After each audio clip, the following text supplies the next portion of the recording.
family rooted in Kenya, and a sacred Islamic middle name, Hussein.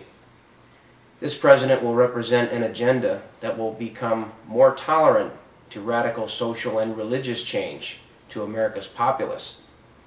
It now becomes very clear that the gateway to the United States of America for the Middle East is through Obama. There is a certain catch-22 in Obama's vision of social and economic change, however. If he is indeed the ultimate puppet, one needs to look no further than the puppet masters. Follow the money. First, let's examine a few tenets. Number one, tolerance gives way to those less tolerant. Pacifism gives way to a controlling faction. It is human nature for the strong to control the weak. No religion will give way to strong religion because strong religion is passionate and no religion is tolerant. I'll say it again. Tolerance gives way to those less tolerant. Or even better, tolerance gives way to intolerance. America is breaking from within because we are not the country our forefathers passed to us. We have sold off the very principles that they died for. Obama is a man who has never really ever identified with American values. His campaign slogan of change is a fundamental change that many of the voters who support his hype would never really dream of.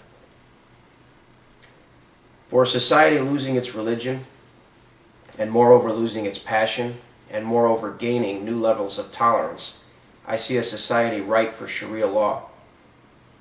It will hit like a 100-kiloton warhead. When Americans wake up looking for football or American Idol and they find World War III, they will quickly realize what Custer felt like at Little Bighorn. Obama has his reasons for seeking the presidency. The radicals that back him have their own agenda. Pawns are sacrificed to checkmate the king, and in some ways, pawns are the most important of the pieces because they start the strategy in motion. Black liberation theology is easily trumped by Sharia law.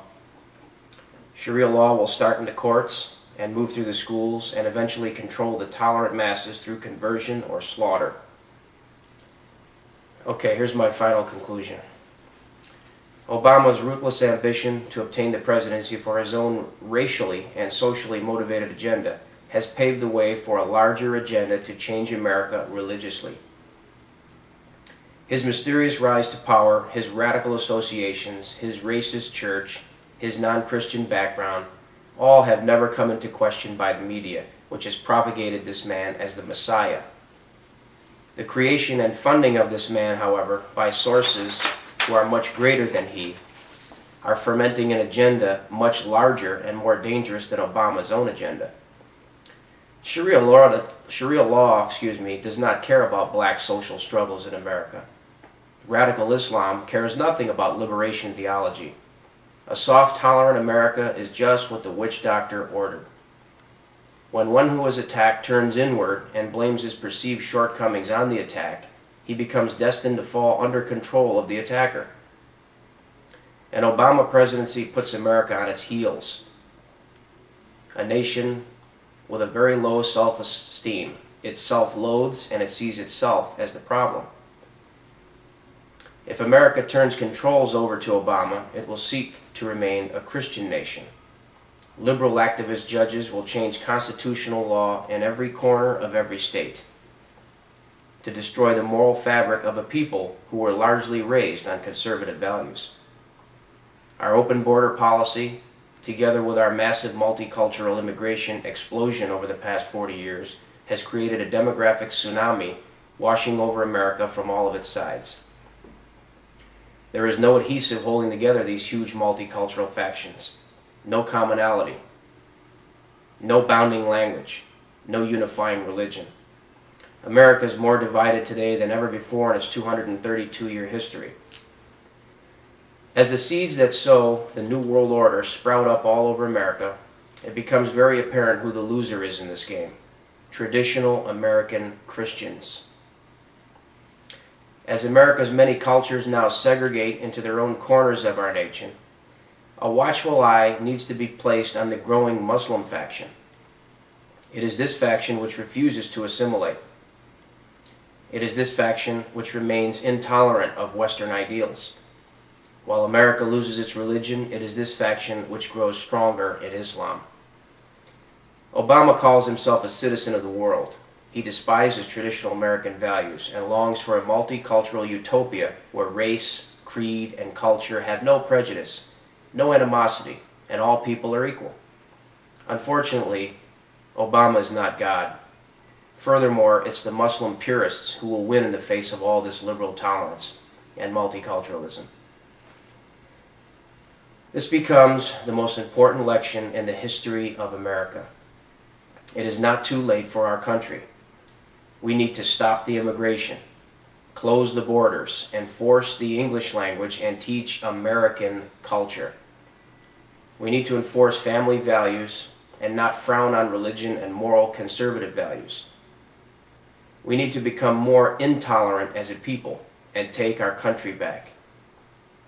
We don't need the kind of change Obama wants to enforce upon us. We are proud Americans. We believe in God. We are not embarrassed of Christianity. We are not apologetic. Keep liberation theology in the black church, and keep the moral and social cancers in the closet where they belong. We must avoid another 9/11, and we must expose this Trojan horse before the enemy within takes us over. My friends, as John McCain would like to say, using a little pun of his, we are 8 days now from the election, and it is very, very, very important that we do our homework and realize what is coming our way if an Obama administration takes over the presidency. We must be vigilant. We must look at all things. I know the media is telling us on a daily basis how bad the economy is and we need a change, and Obama's been preaching change, change, change for the last 2 years. Well, unfortunately, the kind of change that I believe he's going to bring is a change that we do not need. We do not need Sharia law. We do not need socialism or Marxism. We do not need wealth redistribution. We need to vote with our conscience. We need to vote with our heads. And we need to bring our country back to us. Thank you for your time.